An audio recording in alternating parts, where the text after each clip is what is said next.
Le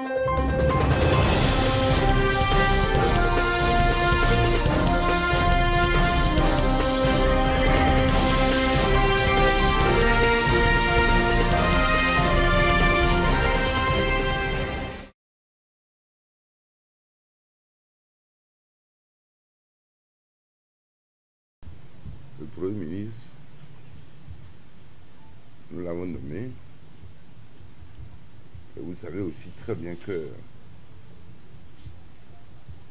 s'il est sur le territoire national, ce que vous-même vous avez évoqué là, ce sont nos méthodes.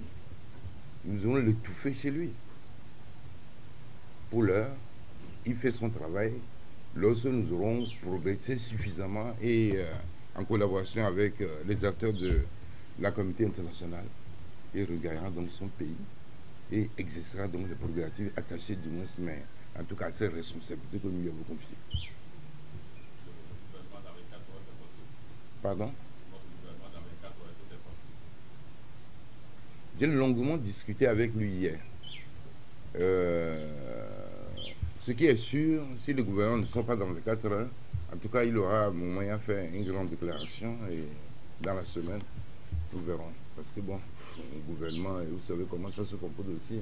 Pourquoi vous parlez de 24 heures? Parce que donc, il faut avoir réussi encore, pour le moment, du moins son coup de force du monde constitutionnel. Ça ne passera pas.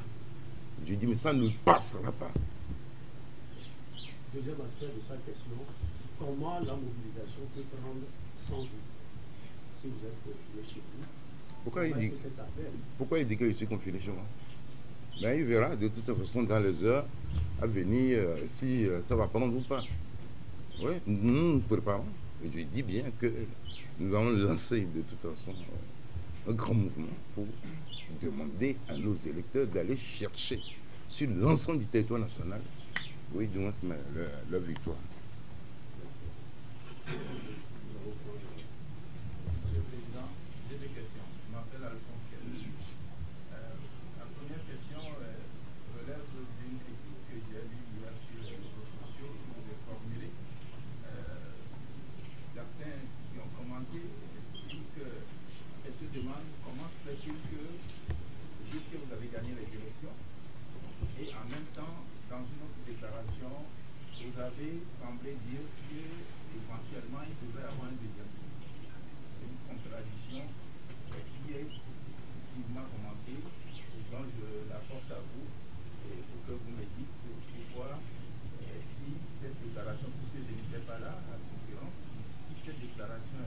Elle est fausse.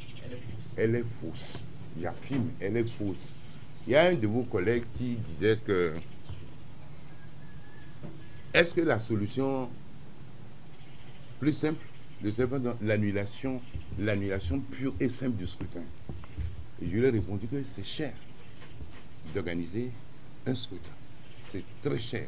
Donc envisager d'organiser un scrutin à 2 tours, encore ça reviendrait très cher. À moins que peut-être ce qu'on peut peut-être éventuellement accepter. Moi, je faisais une analyse globale, pas par rapport du moins par rapport à ma situation.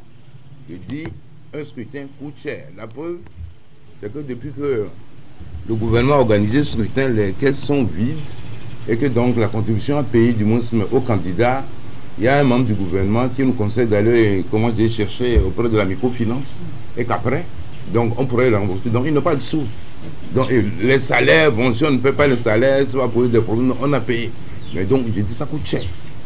Comme ça coûte cher, annuler tout ce qui a été fait et reprendre, ça va revenir cher, autant à l'État qu'aux candidats. Voilà.